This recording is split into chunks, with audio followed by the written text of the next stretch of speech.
Hey, what's up, everybody? This is Reed Bentley, drinking at Moe's, and I'm drinking water today. This is Drinkin at Mo's, where we talk about the pros of pro wrestling in the Midwest while sipping on some brews with blessed beers and wrestling. That's my scene. Death matches and lucha libre, it's also mean.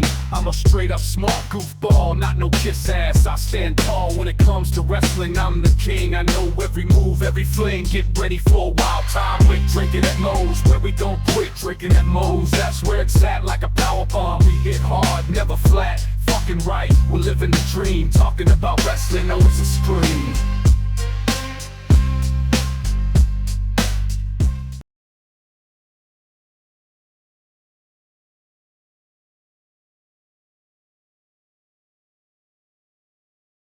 All right, everybody, taking time out before we get this show started. I want to thank Reaper Apparel for having Drinkin' Mo's be a brand ambassador for their clothing line. They got good stuff. They got t-shirts, they got hoodies, they got beanies, they got lots of great stuff, encouraging everybody to break out of their comfort zone, live their best self, and hey, it's something I try to live every day. Now, be sure when you go and you're filling out your order, use the code drinkinatmos, get 10% off, and the link and the code will both be in the description. Let's fucking go. All right, everybody, welcome Drinkin' at Mo's. Big Mo here. You know the drill by now. YouTube, like, subscribe, share, comment, all that good stuff. Leave a review on the audio platforms too, because both algorithms are a pain in the ass. You know what? I made it a mission when I found out that I was going to be able to make this happen. Both members of the Rejects are going to be airing the same damn week. So it's going to be a week of the Rejects. I got the other one with me tonight. Reed Bentley. How the heck you doing? Not too bad, man. How are you? Oh, I can't complain. Like I mentioned, I had a pretty big weekend. Got a little road trip out to Revolver. Added a couple things to my collections back here. Yeah. How close is that for you? How close are you to Revolver? When they do their Iowa stops, that's maybe a little over 2 hours. Okay, gotcha. So not too bad. I got signed Cruel figure back there, so that was something. Good Lord, intimidating as hell walking up to the guy. I believe it, yeah. But I remember how it'll already be out by the time this airs, but Myron Reed became the Revolver champ, and he was telling me, because he just had a kid himself, that when it came towards that last little bit, he was making sure, like, most shows that he was going to were only within like a couple hours. It was like, oh shit, if something happens, because I made the joke, hey, if you see me bolt for the door partway through the show, you know why I'm going. Right. But yeah, it's been a good time. I'm excited. I had my 300th episode air with a cheeseburger. That was fun. Yeah. But you know what? Enough about me. We're here to talk to you. So, thing that I like to start off with everybody with is what got you started as a fan, and then what got you deciding to make the leap into the business? As far as being a fan, when I was little, I knew as much about wrestling as anybody. It wasn't something that like my parents directly influenced or were into. It was just like a casual thing I knew of wrestling until I was maybe like 7 or 8. It was something I got more seriously into. My cousin, who's like my best friend, we're 6 months apart. Our moms are a year apart. They're sisters. So he was always my closest friend. He has always been obsessed with wrestling from the time he was very, very young. Not that 7 or 8 isn't young, but he was already he was a diehard, oh yeah. So that was something that we kind of just grew to like share together and bond over. We were from the South. I'm from Kentucky, so which is like a weird kind of South, kind of Midwest, kind of, you know, it's Yeah. we're right on the Mason Dixon, you know, so we're a weird amalgam of things, but it was Southern in my opinion, you know, as far as wrestling goes. We were WCW territory, you know, Smoky Mountain, ran in Pike County in the early 90s, you know, so when we were kids, there were big time Smoky Mountain shows in Pike County all the time. And so that was kind of the wrestling that I grew up on. You know, I watched WWF too. I knew of ECW. I knew the wrestling magazines, you know, at the drugstore that had other stuff going on, but we were Sting fans. You know, we were hardcore Stingers for sure. Me and my cousin Dalton. So. Oh yeah, when I watched a little bit of both, it seemed like WCW was a little bit more reliable back in the day for like when we would get it, because like I was born in '83. Back when WWE still had the syndicated stuff. So it was like, sometimes we would get it, other times it would be, it was weird. WCW, for until Nitro came along, WCW Saturday night, every week. Yeah, it was dependable. Oh, yeah, it was dependable. And, you know, much like you, big stingers from the flat top surfer Sting days. Seeing him go up against the Four Horsemen and all that. Yeah, no, I'm right with you there. Although I will admit, when, you know, watching WWE, when my personal favorite of all time, Stone Cold Steve Austin, came along, it was like, boom, I was all in on that. Yeah. Probably the one wrestler that would get me starstruck if I ever actually met him. Yeah. And one of my greatest memories in wrestling, just as an adult fan, was WrestleMania 30. We were in New Orleans for WrestleMania 30. Oh, and, nice. You know, didn't know that Stone Cold was going to be there to like open the show. And myself, Ruby Riott, Alex Castle, and 2 or 3 other our friends, we were all there.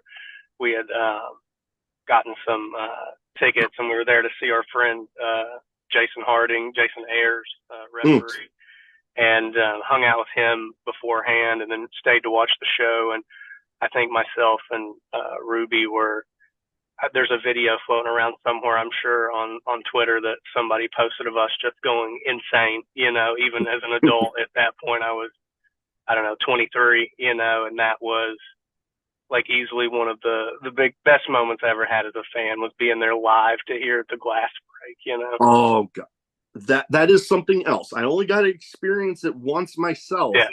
But man, when people talk about being able to be there live for that, dude, they're not kidding. It was something special. Yeah, for sure. Like I know, hell, one of my favorite memories in wrestling actually happened recently, and you know what? It wasn't even really in a wrestling show. I was legit at Disney World, and on the way out, I bent down to pick up something or something like that. And as I'm getting back up, I look over and I see this T-Rex skull tattoo on the guy's shoulder. I look up even further, and it was Kevin Owens.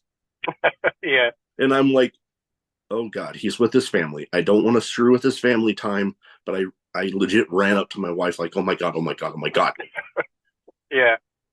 But yeah, no, I've always been a huge fan. And you know what? One thing that I personally am a huge fan of is tag team wrestling. Some of my absolute favorite wrestlers of all time, besides, I mean, Stone Cold, although he was in a pretty great tag team himself, but like the Legion of Doom, like the Dudley Boys, going into Edge and Christian. You being a part of a few different tag teams, most notably the Rejects with John Wayne Murdoch, who I've been lucky enough to have him on twice, which was fun. But I can't believe he had enough things to talk about to do 2 episodes. You know what? It was spaced out enough that we made it work. You know? that's why most of the time when I have somebody on again, it's usually spaced out a little bit so we can make it work like that. But one thing, I've had people on tag teams, singles. It's always kind of interesting. Some people prefer tag teams, some people prefer singles. Which way did you lean, or do you still lean that way? Honestly, it's a toss up for me. I would say if I leaned one way or the other, it would be towards tag wrestling. There's just a lot more that you can do with the dynamic of tag wrestling, especially at this point in our careers. I've been wrestling 15 years at this point. John's been wrestling, I think, over 20. He started when he was really young, and I started when I was 18. So at this point, we really can do more, I think, with the palette that tag wrestling provides. But we obviously still love doing singles wrestling too. It's we've kind of wrestled together and against each other just about anywhere we've ever been. Whether we started out, singles and then tagged, or tagged and then wrestled each other, we've probably, as far as time goes, as far as programs go, we probably spent just as much time wrestling each other as we have tagging together. That's interesting, because I know I've seen a few of you guys going up against each other, and then obviously having really a few different tag talent reigns. I was getting tongue tied there, but was curious though, because I like hearing origin stories. The formation of the Rejects. I can't remember if I talked with John Wayne Murdoch about this. Yeah. But how did that come about? Was it like he found you, or you guys were always kind of around each other, and did it just organically just happen? Yeah, it definitely organically happened as far as, the formation of the tag team. We weren't always around each other, but we had known each other for a while. My first death match, and really John's first real death match, were both at King of the Death 2011. Okay. For IWA Midsouth. I went there assuming that I was going to be wrestling Osiris, who would later become Congo Kong. And but knowing what I knew of Ian, even at that point, just from being a fan, and the one time that I had wrestled for him before that, I kind of had the feeling that, especially at that point, that like 2010, 11 IWA in the Illinois days, before he ended up taking a break for a couple of years, was like a very precarious time in IWA history. So there was always a lot of mix-up, always a lot of cancellations, always a lot of cards subject to change. So I went there kind of under the assumption there's a good chance I'm going to end up in a death match tonight, not a non-tournament match. So, and that's what happened. John was always originally on the card. That was back when he was still Damian Payne. He wasn't John Wayne Murdoch yet. He wrestled Simon Says that night. I wrestled just that one match that night. I think John went on to the second round of the tournament, I want to say. And then we had a non-tournament match the next night. After we'd both been eliminated, we were in like a like a 4-on-4 tag or something, some big schmoz of a match. Yeah. And John actually was on my team, I think, but caught me on a dive. Ian had maybe the worst ring he's ever had at that point in IWA, and the ropes were just decades of tape on top of tape on top of tape around cable. And as I went to jump off, it kind of just turned into this weird sideways fall off the top rope, and he kind of just caught me in his arms, like over the threshold style almost, and then I didn't see him again for a while, probably almost a year. I did a Bret Hart seminar at Crossfire Wrestling in Nashville, Tennessee. There was all kinds of drama around Crossfire Wrestling and the guy who ran it, but he had a Bret Hart seminar before the show that me and my buddy out Castle went to. And John was on the card that night, but he showed up early because he's a chronic early to everything kind of guy. And I was like, oh, hey, what's up, man? Haven't seen you in forever. And just kind of shot the shit. And then about a year later, a little less than a year, Ian had started running IWA again, and it kind of, co-opted me to help him, to kind of be his ear to the ground, as far as what was going on the indies. I was traveling a lot. I was in a lot of different circles at that point and knew a lot of different guys who were active at that time. So he needed someone to kind of basically court, people to come back in and work for him at that point, because it had been almost 2 years since he'd ran a show. And not long into that, probably 6-8 months into that, the start of that final run of IWA, he hit up John. Ian helped him develop the John Wayne Murdoch gimmick, and then it wasn't maybe a year into that of both being basically the two most dependable guys that he had, the two guys that he knew he could count on that were going to be there every single week. John had actually moved up to was living with me in Louisville at that point. It was it was just something that definitely organically at that point fell into place, as far as being two guys who were kind of always around each other. And for IWA specifically, originally we were called the Tryout Show Rejects. Oh, yeah. I do remember seeing that. Yeah, which was a dig at like an online troll who had called me a Tryout Show Reject one time, on a review of another wrestling show like a year later. And John also did a tryout show for Ian about a year before I did. So we'd both done IWA tryout shows. Both of our matches did not go the way we wanted them to, but we both end up later coming back and wrestling, so for Ian. So that was, so we eventually just dropped it to the Rejects, because outside of the canon of IWA Mid-South, grandiose as it is, it didn't really make sense. So we just dropped it to the Rejects. I like that. And, it's kind of interesting how, it started out where, the tryout show matches didn't go great. And then you guys just ended up being like you said, the most dependable guys out there, always going to be there. And another thing kind of parallel with the both of you, you mentioned, the King of the Deathmatch tournament. I know he is one of the most decorated deathmatch tournament winners, but you yourself are no slouch in the wrestling tournament department. Like I think it was, I saw about 38 listed ones so far, if it maybe more. At this point, I'm not sure, honestly. I've definitely been in several tournaments, deathmatch and otherwise.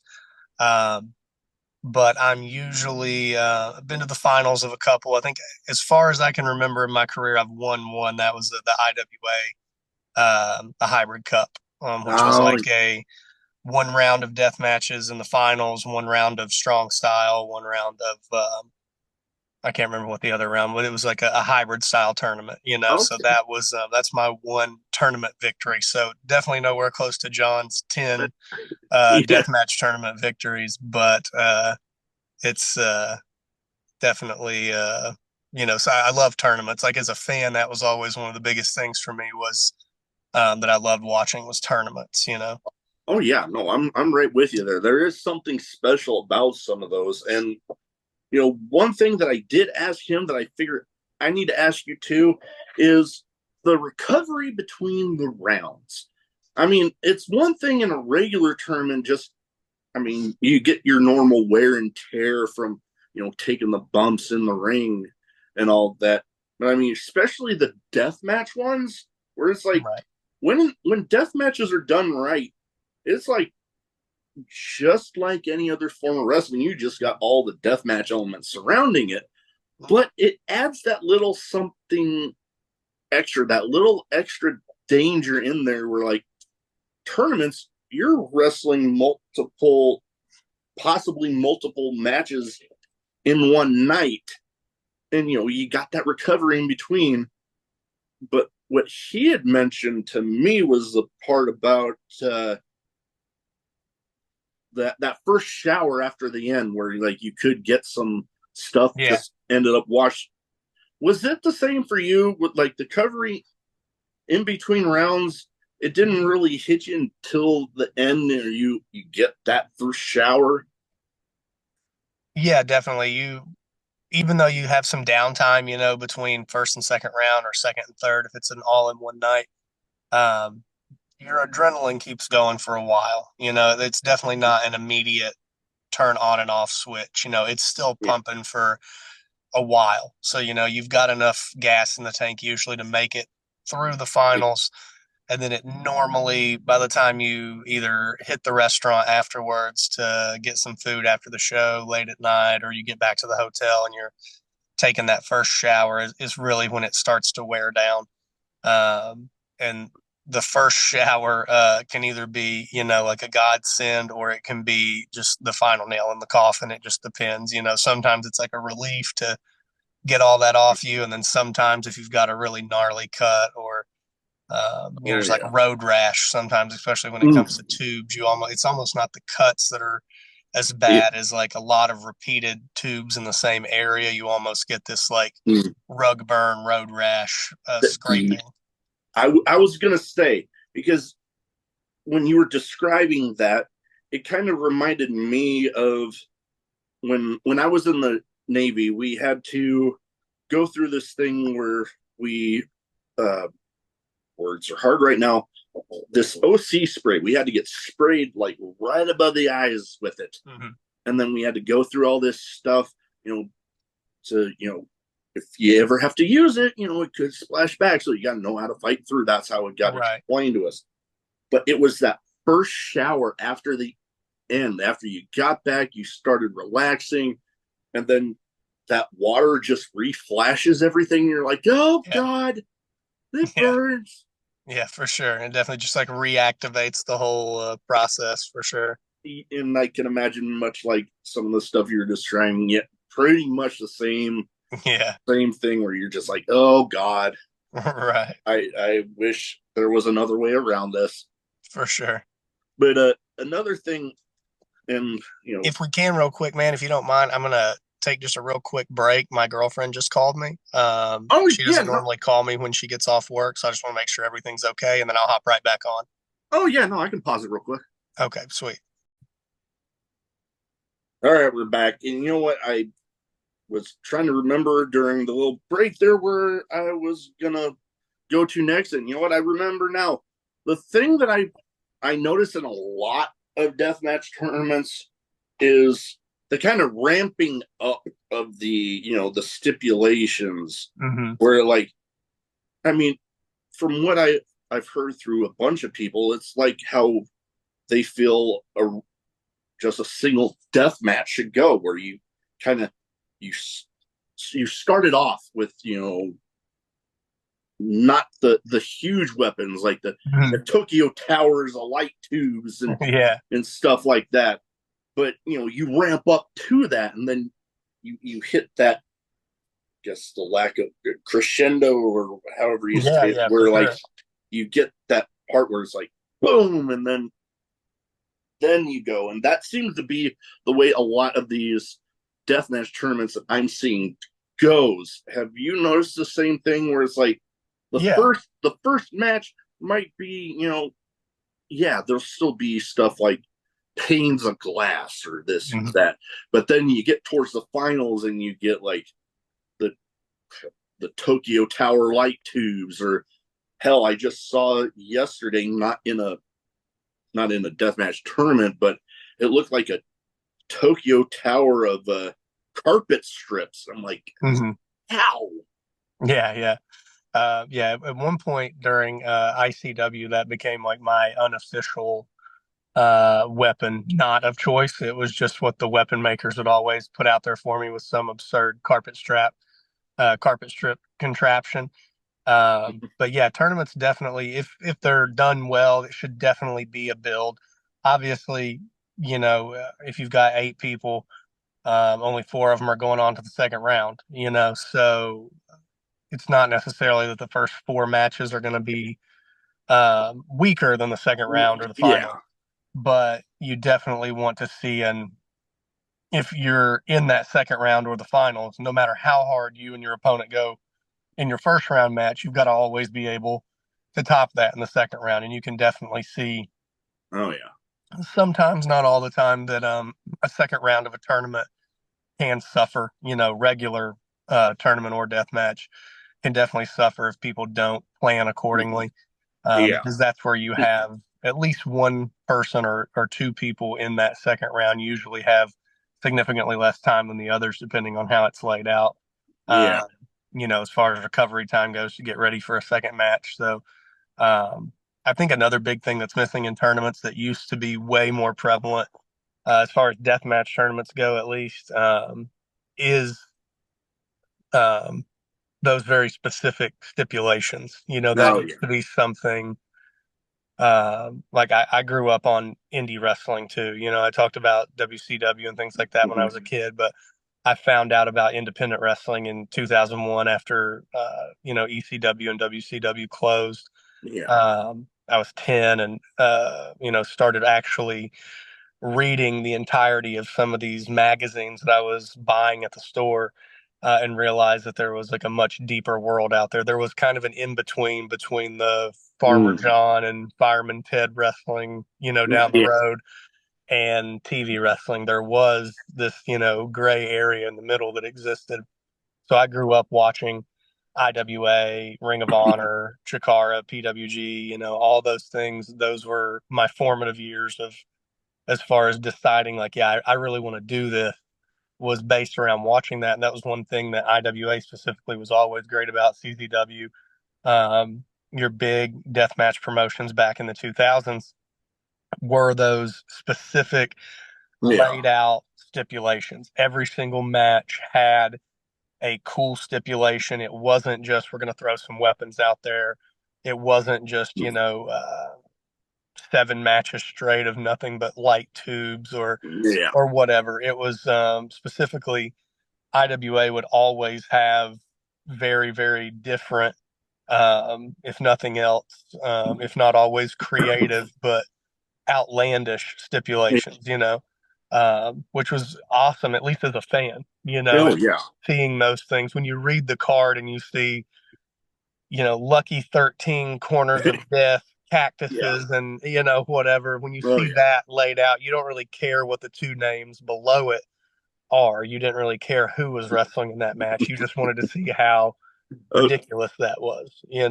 oh yeah. You see the names that somebody comes up with, and it's almost like, Right. I don't know what that's all about, but I want to find out. Yeah. Yeah, definitely. John Calvin, Ian's son, who ran Pro Wrestling Trainwreck for a while, definitely kind of tried to bring that back. That was one thing he was always big on. He always had a notebook. He had ideas. He had match names laid out. Mm. And before he had participants, he would have stipulations. Like, I want Yeah. to do this. And I definitely think some of that creativity in deathmatch wrestling is kind of lost right now, because in these last, specifically like these last 8 years, death matches have gotten so big and so popular, which is great. Oh Uh, yeah. but it's very in vogue now to Yeah. do death matches, to be in a death match, to promote death match wrestling. Um, so it has definitely became a little um, watered down in some Mm. senses. In some, yeah. Yeah, the market has been flooded. Oh. For Oh yeah. better or worse. It's great that it's more mainstream and accessible. For the first many years of my career, um, before I was heavy into death matches, I would do like 1 or 2 a year. I'd usually do like a big tournament every year because I love death matches. It just wasn't something that there was a ton of around to do. And Yeah. It my was first kind of couple of, far between. years were really spent, at least as far as IWA went, being the like classic heel before I turned of, I never really got bloody. I never really got, even if I had stip matches, I wasn't like a death match heavy guy. Uh, Mm.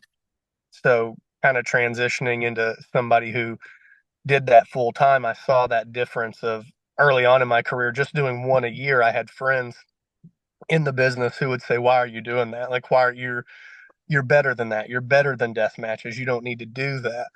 And then fast forward now, years later, there's plenty of those same guys who are like, "Hey man, I want to do a death match. I just want to do one. I just want to do one to say I did one. I want to do it with you." Or, "Hey, I want to start doing death matches. I want my first one to be with you."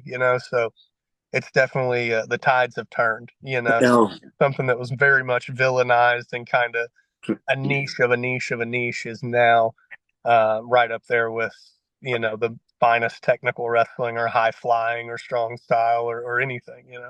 oh yeah, and it's for me, it's kind of interesting when you see you know, those mix of styles that people might normally have going into a death match, and they incorporate that in there. It gets that Hmm. little bit even more of a creative. But then, you know, I've seen you brought up a good point with the rounds and having special for each round.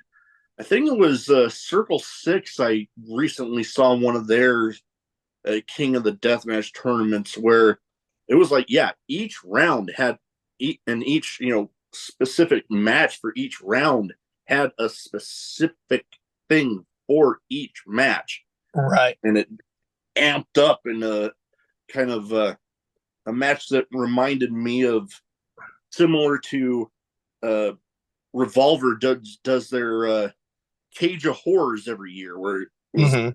it was very similar to that. So like that Right. amping up, but each one has something special to it.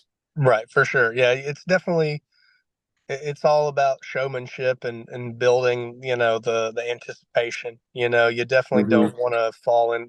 There was a point where death matches deserved some of the criticism they got. There was a point in the late 2000s, early 2010s where it had kind of became the fat, sloppy, lazy wrestling, Yeah, genre. So, just because it was so accessible to certain types of people at that point, that was their yeah, like one thing they could do. Or they saw, guys who looked similar to them and were like, "Oh, this guy does death matches, so I can do it." But they didn't realize, that you're not in that guy's league. yeah. There were for a long time people who got criticisms that didn't deserve it. Guys like Tank or Freak Mm, Show. A lot of these like Southern deathmatch guys yeah. um, who kind of got this bad rap. When they were Yeah. actually they're great wrestlers. Tank to this day is like one of the best wrestlers that I've ever been in the ring with. He's like one of the best guys in it. He just gets it. Oh Uh, yeah. he's an unsung hero as far as like indie wrestling goes. And he Oh, for kind of got sure. lumped in with a lot of guys who thought like, "Oh, I look like this guy, so I can do this too," Yeah. and they didn't have the ability, the skills, the mind that True. he Yeah. has, for it. So Oh yeah. there's definitely a lot of copycats, in that Oh yeah. Oh Southern Midwest death match, backyard almost kind of feds who oh came along and definitely kind of like I said, deservedly got death match some criticisms back then. yeah. But luckily we overcame that and brought it more to the Very. forefront in these last, 8, 9 years. Oh, for sure. And bringing up Tank, I was lucky enough to talk to him. Hell, I think out of that whole group, there's only like two I haven't talked to. But Oh yeah. Tank, I remember seeing him out there with Billy Starks, and look at Mhm. everything that she. Good lord. Okay, I had Billy Starks on too, but good lord, everything she's already accomplishing. Wow. But man, that it just goes to show you that yeah, you might underestimate what he can do in a non-death match setting, but man, those two had pretty great match from what I remember. I need to go watch it. Oh yeah, yeah, yeah. Tank is great. He's just a guy who has been at it for so long, and just especially these days, he has what he does down to a science. Him and Dan, the whole Covenant of the Go, all those guys. Like their shtick right now is like one of the best things going. In Oh indie yeah. wrestling, in my opinion. And Tank and Dan both have been around since the Wild Side days. Those are Mm-hmm. guys I grew up watching NWA Wild Side. I had VHS tapes that I got off eBay, with Wild Side matches, and I Yeah. knew Dan before I knew Dan. And Jeff and all those guys who Yeah. were around back in the day for that really pivotal kind of era, for independent wrestling, the late '90s, early 2000s, when the dying of the big three brands, and it really became TV or the indies, when the game really kind of got choked out, and Oh yeah. the innovation bred out of necessity, Well, yep, I can totally agree with you there. I know I got started watching independent wrestling kind of later. Wasn't really until like 2009 when I was stationed in San Diego, and I just Googled pro wrestling in San Diego. And then now I've got loads of friends still in the business down there, and I've had the majority of them on. So yeah. I just remember that time frame being one where I'm like, oh, much like you when discovering the other, non-televised stuff. I'm like, oh, wow. Okay. And I can sit that close for more than half of what I would pay trying to sit that close at a televised show. Okay, let's go. Yeah, that was always the draw for me and my cousin, was because there was not a ton of like top tier shows around us by any means. We went to some like bottom of the barrel indie wrestling, but it didn't matter. We were just diehard fans. We did not care. We went to a place in Morristown, Tennessee, at the Morristown National Guard Armory, called EWP, Hercules Wrestling Promotion, which was named after the guy who ran the Fed, Hercules, like Hercules, but with Eric in front of it. He had like a E shaved into his chest hair, and did like a real like flamboyant, pink everything, boas kind of gimmick. But he booked some really great guys. He booked guys who, for me, I looked at as like, wow, these are like great unsung heroes of the like regional independent wrestling scene, guys I wanted to see break out more, like Sigmund, who has been around for a long time in Tennessee wrestling, which led us to finding like CW Championship Wrestling from Kingsport, where we saw a lot of other guys. We were there for one of Chase Owens' very first matches ever. Davey Richards and Kyle O'Reilly and Tony Kazina would come down on random Tuesdays or Thursdays and wrestle for EWP, for Hercules, so we saw a lot of stuff, a lot of guys that some people have never heard of, but when I look back on it, they're some of my favorite wrestlers still to this day. When I look back, guys who could really go, like these Tennessee legends, Oh, I get you there. And heck, funny enough that you bring up Tony Kazina, I actually just recorded with him last week. Oh yeah? Yeah, that was fun.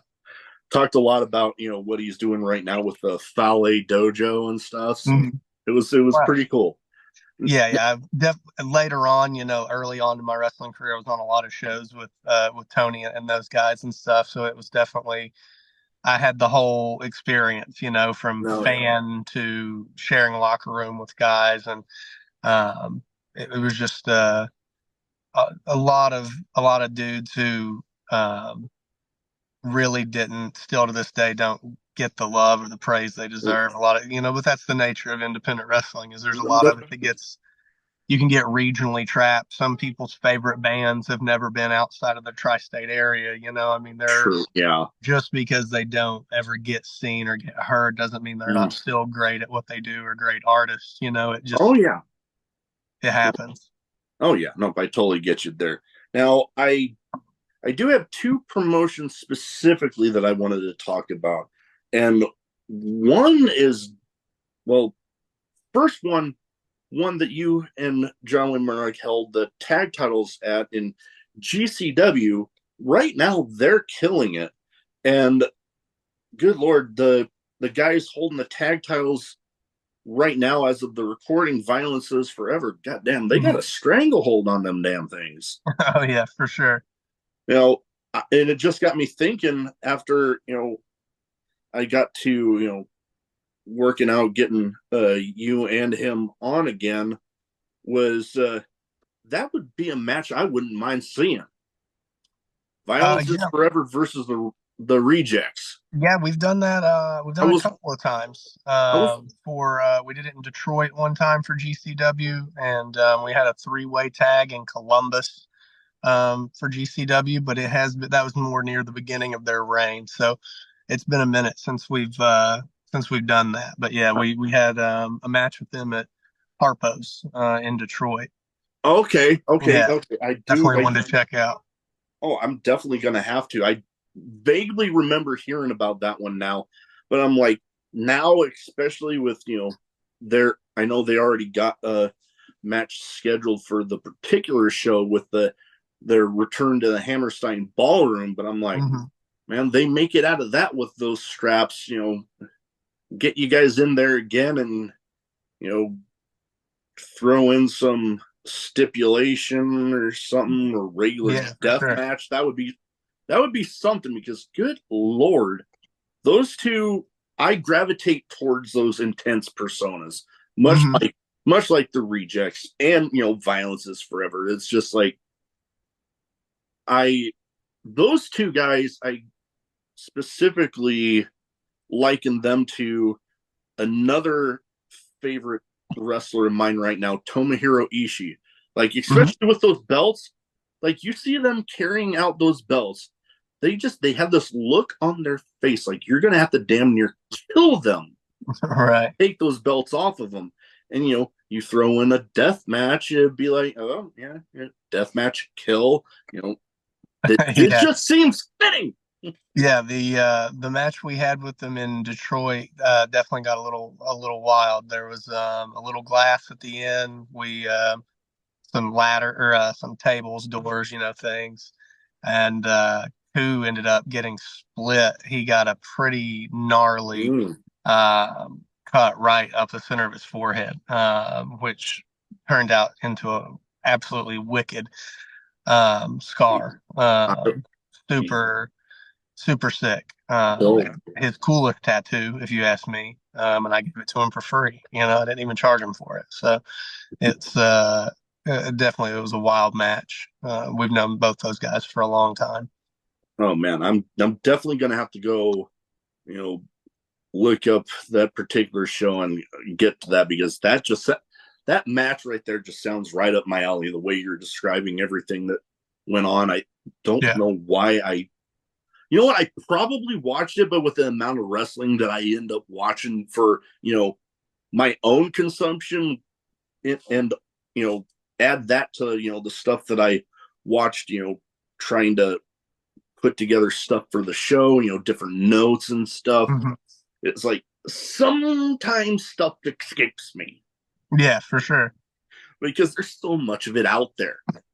Now, another promotion I wanted to talk about, because these guys have been very good to me, Ruthless Pro, and I've seen, pop up there a handful of times. I've had a guy that does a lot of commentary for them right now in Peapod on the show a couple times now. Yeah. And man, I have to say this about them, because my wife ended up being in the same room when she'd hear the commentary, and she's like, did they really just say that? Like, in regards to one of the weapons. But it's like the venue's somewhat smaller, but they're very intimate, and the crowds always seem very hyped, very high energy. What has it been like for you personally there? Yeah, Ruthless has always been a really fun show. I think I want to say John and I did their very first show, first two or three maybe, pretty early on, and did several shows, over the years there. Always, it's kind of a different mix of guys there than what you see sometimes at some of the other deathmatch heavy promotions. So it's a good kind of like a neutral ground, between Mhm. a lot of other um, more mainstream deathmatch feds. It's kind of like it's a Sweden, or it's a Switzerland, I should say. I get you. Yeah, it's kind of neutral territory, So you'll see a different mix of guys there sometimes than you see other places. Oh yeah, and I was definitely flattered when Peapod reached out the first time to hype up. I'm trying to remember which show it was, but you know, I'm still, yeah, I'm over 300 episodes now, but I'm still very much of in that mentality that it still catches me off guard when somebody asks me to come on and not Mhm. me reaching out to them. Because Yeah. it's always like, wait, what, you're a fan of my stuff? Right. Like, okay, yeah, no, if you like me enough to want to come on, shit, I'm sure we can work something out. Right. It was just like I mentioned when I believe it was much in the same lines of when uh, John had mentioned that he doesn't do too many podcasts anymore, but he told me he'll do mine, and I'm like that, along with guys like Peapod and others reaching out to me. It was almost that sense of validation that I didn't even know I needed, because it was just like I can be my own worst critic. Yeah. But when I'm hearing that and having people ask me, it's like, okay, I must be doing something right here to be getting told this stuff. Yeah, for sure, man. It's definitely nice to for somebody to recognize or appreciate what you're doing, whatever your medium is. I had a couple of those. One of the first times that I was ever blown away was like early on in my career. Um, I think it was the first time that I had ever met Chuck Taylor, Mm. and he was like, "Oh yeah, you're Reed, right?" And I was like, "How do you know? How do you have any idea who I am?" Like, I'm less than a year in.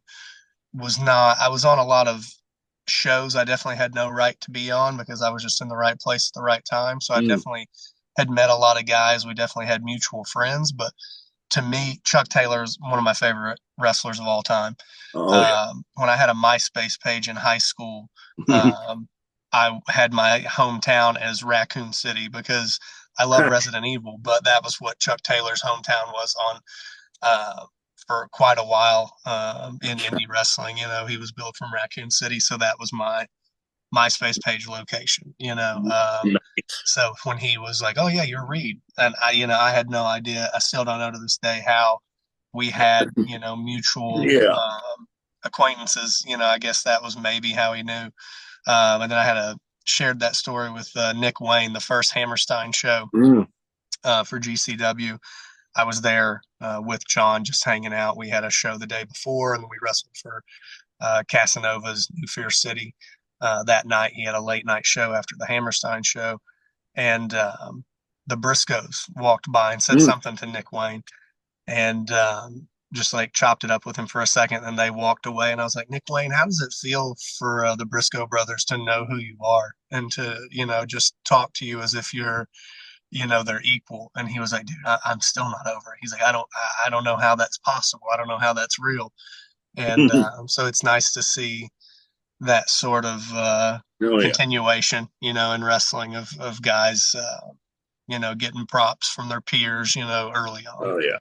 Oh yeah. And hell, I much had kind of the same thing with wasn't really anybody famous, but when I got recognized when I was at the zoo with my family, somebody was like, Yeah. "Oh hey," and I'm like, "Hello," and they're like, "Oh dude," and then seeing the look on my wife and my parents' face, and then when I told them about, oh, that they recognized me from and the kind of smile on their face, because I know they sometimes had thought, oh, this silly little thing that he's doing, but then when Yeah. he was like, oh, wow, people are real, it was something I won't. Right. But before we get into my two categories to kind of round off everything here, My wife and I here as of this recording are literally a couple weeks away from having our baby boy and extremely excited. And, knowing how important, and a priority family is for you, you got any advice for a, guy that's going to be having an extra person in his house here soon? This is your first kid, right? Technically not, but yeah. Yeah. So I'm a stepdad, and my stepson's 14. Me and his mom have been together for almost 6 years. So I definitely missed out on what some people would consider the hardest years. She kind of tackled single motherhood, for excellently for many years before I was around. Uh, but the teenage years can present a whole different set of problems. Yeah. My stepson and John's kids are very close. They're all pretty close in age too. John's son is 2 years younger than my son, and his daughter's a year older. That's where I just picked him up from before basketball practice here. He was at their house hanging out, before practice. So the best advice I could give you is to cultivate, the proverbial village, your family, whether it's your family by blood or your family by choice, keep those people close and make it you're obviously the parents. So, what you say goes, it's on your all shoulders at the end of the day, but keep a group of good people that you trust, people you can rely on, because even parents, even first time or parents of young kids, you got to have someone you can count on. You can't always take it all on yourself. You got to have somebody you can tag in, so. Oh yeah, no, that, and I would like to think that we got a pretty solid group behind us because, it's been a long road because my wife and I were pregnant with twin girls that got born way too premature, and they only made it about a week. That's why I got this tattoo on my forearm here. Yeah. But they've been there through all of that, and the reaction we've gotten to the news that we got now, I'm very confident we got a pretty solid village behind us. Good, yeah, for sure, man. Oh yeah. Now I got two categories here. One's I like to call a bit of a name game, where I name off some people and you give me quick thoughts on them, and I try to theme it towards the guest as much as possible, and looking up match histories and stuff, and I try to put together so I have a note of where, but each of these people you've at the very least shared a locker room with, if not been across the ring from. Okay. First one that the one time I got to be special guest ring announcer for a friend's match, she was also on the card, very couple matches before. She at that point went by Heidi Lovelace, or people would know her now by Ruby Soho. Yeah. So quick thoughts on the person. Ruby is one of the best people I've ever met, in or out of professional wrestling. She has such a big heart. She's just a genuinely good person. Too good for the wrestling business, so I'm glad that she has gotten what she's gotten out of it and achieved all the things she's done. She's been on so many big stages and done so much. And, she was dating my first tag partner, my first everything in wrestling, really, Trip Cassidy, good friend still to this day. That was how we met, was through him. And then she got involved with the School of Rock, where Trip trained at, and we had a show called Class Wars. It was kind of ahead of its time, YouTube story vignette heavy wrestling show on YouTube. Okay. And I honestly did not like Heidi when she first started coming around. I didn't think that she took wrestling seriously. It was probably like a juvenile 19-year-old. You're dating my friend, and I don't know Yeah. if I'm sold on you yet or not. And I cut a scathing promo about her at one point on the Class Wars show, um, and we later grew to be extremely close. Traveled the road together, tagged together a few times, me and Heidi did. Um, and it was, she's, like I said, one of the best people I've ever met in wrestling. And we definitely had a complete 180 from how our relationship was when we first met each other, Yeah. um, to, where we ended up at. That's awesome. The memory I have of her that stands out of that time that I actually got to meet her, I probably made an ass of myself because we were at the show's after party and I was pretty hammered and they had karaoke going and I went to look up to see. I couldn't hear too much of the lyrics at the time, so I went to look and then somebody shoves a microphone in my face and then before I know it, I'm singing Puddle of Mud. She fucking hates me, plastered off my ass. And I'm like, oh God. And then I looked back, I'm like, oh God, I drunkenly sang in front of Ruby Soho. Yeah. Oh, good time. You wouldn't be the first, I'm sure. Ruby's been around for some wild wrestling after parties, so don't worry. She's seen worse than you before, no doubt. Oh, I'm probably sure.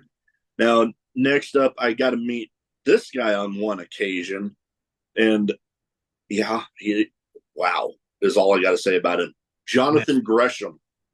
Yeah. Gresham's another guy I met really early on. I It was actually one of my very first matches ever. I think it was like my sixth match, maybe, was my IWA Midsouth tryout show. That was where Gresham trained at WWA 4, obviously, but that was where a lot of people saw him first for his matches with Tyler Black in early IWA, and it was one of the things that kind of got his name out there. So he was still doing shows for Ian at that point. This is 2010, and my match was awful. I hated it. Was miserable the whole weekend. Because I'm pretty sure there was a show the next day that I stayed for and helped out with. And Gresham paid me one of the biggest compliments, which was he said, "It's amazing that you're even here." And I was like, "What do you mean?" He was like, "Dude, I was scared for the first year of my career to even step foot outside of my training rate." He said, "I didn't want to travel. I was terrified to do anything outside of WWA 4." He's like, you said you're 5 or 6 matches in and you came all the way to Illinois. You drove 8 hours to come up here and do a tryout show for Ian." He was like, "That's commendable." He said, "It doesn't fuck the match, like you get it. You'll get there. You'll get better." And then I didn't see Gresham for a while because he was in Japan for, I think, almost 2 years straight after that. And I saw him at a St. Louis Anarchy show that I was on probably 3 years later, I would say. And, told him about that and about how much that really motivated me early on when I was young because, I really just jumped headfirst into wrestling. I had a martial arts background, so I kind of knew how to fall. I'm a good bullshitter, and I sort of just I did something that I would never advise anybody to do, which was pretty much backdoored my way into the professional wrestling business. I was the definition of fake it until you make it. I made it seem as if I knew a lot more than I did, and was much farther along. For a long time, Sugar Dunkerton called me a grizzled young vet. Way before there were the grizzled young vets. Before that was like a common phrase in wrestling. He was youngest vet in the game. So that was sort of my MO at that point, So Gresham, definitely those words meant a lot. And then, a couple of years, maybe a year after that, after I saw him at Anarchy, he was in the States pretty much primarily after that. We wrestled for Ian once or twice. So another guy I got to kind of come full circle with. That's awesome. I do enjoy those full circle moments. Now, this next guy, I'm in my head trying to make sure I get this right. JEFFJARRETT, Jeff Jarrett. Yeah. So if I'm not sure if you know the story I don't regarding think I myself do. and Jeff Jarrett. So I wrestled Jeff for Ian for IWA. It was a show. It was a farewell show for one guy. It was the debut show for two or three other guys. It was a pretty big IWA show, and I wrestled Jeff. I beat Jeff Jarrett, which is a notch in your cap, Oh yeah, a notch in your belt for sure as a pro wrestler. And things went down after the show. Ian hit him with the classic. I'll have to PayPal you the money. oh I don't got the money. It didn't get transferred, this or that, yada yada. And Jeff was lit. He was sauced to the gills at this point. He had been drinking all day. It was Sunday. It was the Thunder After Thunder, which is like the day after the big fireworks festival or fireworks show that kicks off the Derby in Louisville. We ran in Southern Indiana right across from there. So he's hammered. He's been there all day. Finds out that he's not getting his money. That he's got to wait till the next day to be PayPal'd. So he flips out. He loses it. He's going off. He's cussing everybody on the show out. Everybody's trying to calm him down. He grips up Ian's son and puts him in the wall at one point. The famous line that everybody likes to repeat is that you're his cocksucker. That was what he said to me repeatedly because I'm the one who went over on him. So he thought that I was in on this. And I was like, dude, I'm not office. Like I didn't, I don't control the money, dude. I'm 24. Like I just wrestle, yeah. I just convinced you to let me put you in the ankle lock in our match because I thought it was funny, like I'm not his cocksucker. So that was, and then later on, 6 months, a year, a couple years down the road, a couple of different guys over time have asked him about that, and he doesn't recollect. He says he doesn't remember the incident, and I honestly don't know. I think Ian told me that he did eventually pay him, that he did send him the money.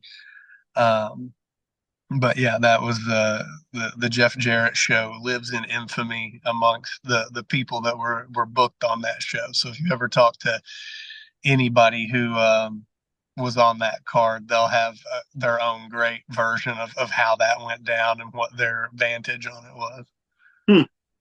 Interesting. Yeah. Yeah, I've heard of a few different stories from different people during some of those years, but wow.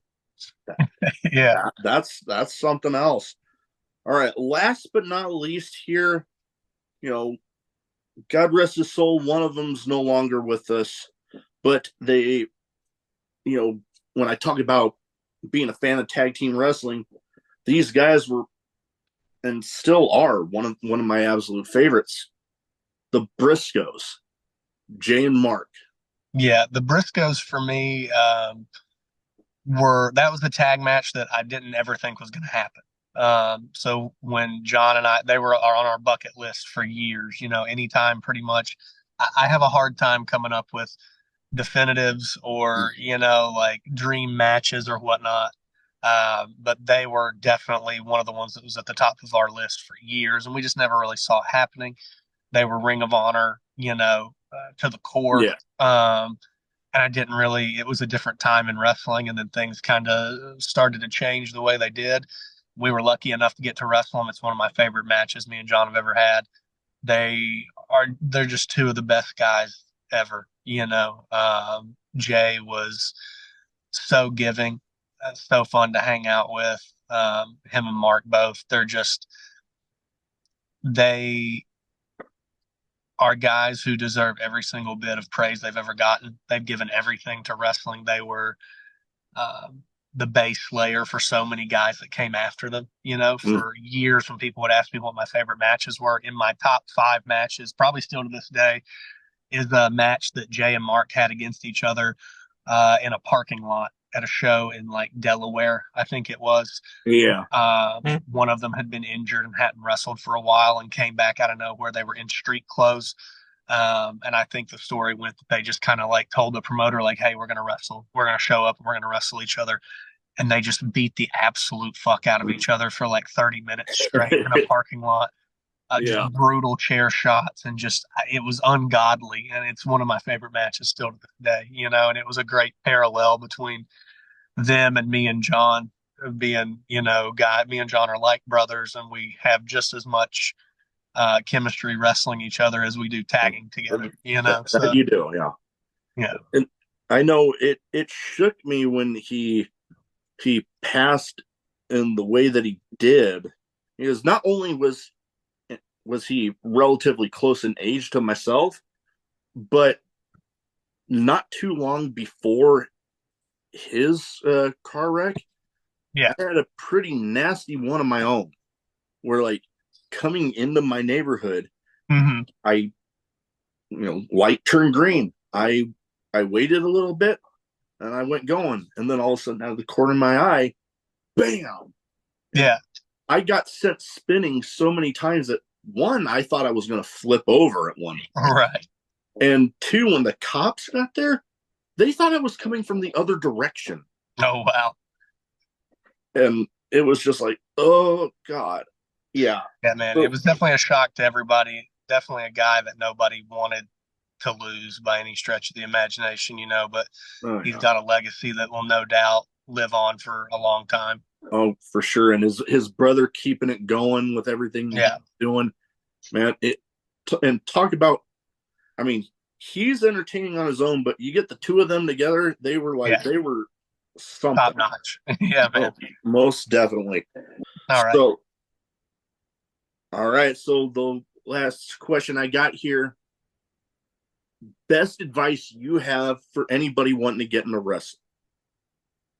My best advice is going to be the same advice that Brian Danielson gave me when I met him when I was 18 and I was breaking into the business. I went to the Final Countdown tour, the stop in Dayton, before he went to WWE the first time, and told him, like, hey, man, you're a huge inspiration. You're one of my favorite wrestlers. Him and Chris Hero were like the two guys, probably as far as technical wrestling ability, that I looked up to the most when I was wanting to break in. And I told him as much. And he said, well, what are you doing right now? And I said, well, I'm in college. I'm going to the University of Louisville. I drove up here. I just had, I want to say I had just had a midterm or a final that day that I had taken my first semester of college, and hurriedly finished it and then booked it to Dayton. Ended up staying in Dayton that night and hanging out with the ring crew guys, Shane Hagedorn, Bobby Dempsey, all those guys, more than welcoming to me when I was literally no one. I'd never even set foot in a wrestling ring at that point. And they were like, yeah, you can come stay with us. You can crash with us, help break down, whatever, man. And Danielson told me, well, stay in school, finish what you're doing, have a backup plan, have a real job or a college degree or something to fall back on. I did not listen to him. I dropped out after 2 years, gave my scholarship back, pursued wrestling full time and worked full time.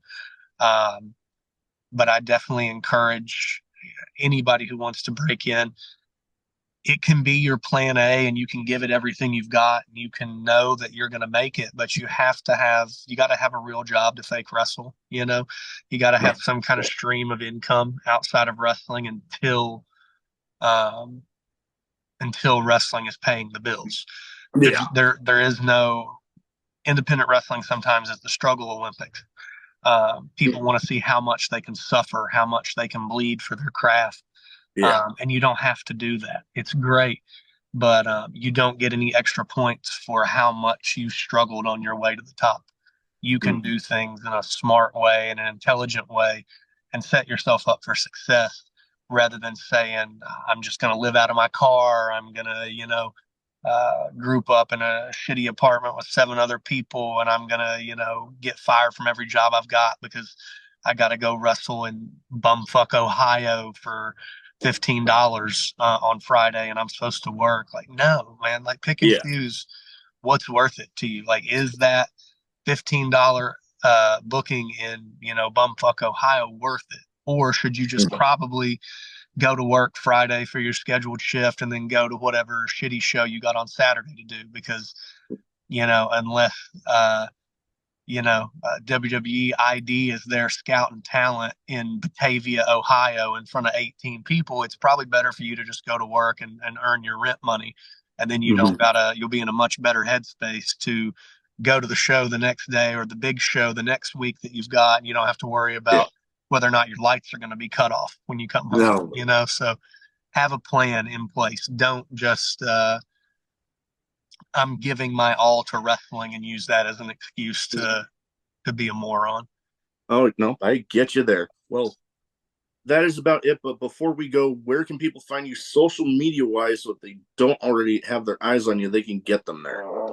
I'm at the Reed Bentley, however you like to pronounce your words, on pretty much everything. I am not the most social media active person these days. I was around for the early days of the internet, especially when it comes to the internet wrestling community. Me and my fellow friends in the business were on Twitter when nobody was, and it's a very different landscape these days. So I'm a little disenfranchised when it comes to social media as far as the wrestling side of it goes, but feel free to anybody who wants to. It might take me a day or a month depending on when I see it, but anybody's more than free to reach out to me on any social media platform that they want. I'll interact with anybody if I actually see the notification. So all right, we'll get all that in the description. Well, that is about all I got. Thank you so much for taking time to talk to me tonight. I know definitely, man. You got some stuff to tend to, so we'll let you go for now. But again, thank you so much.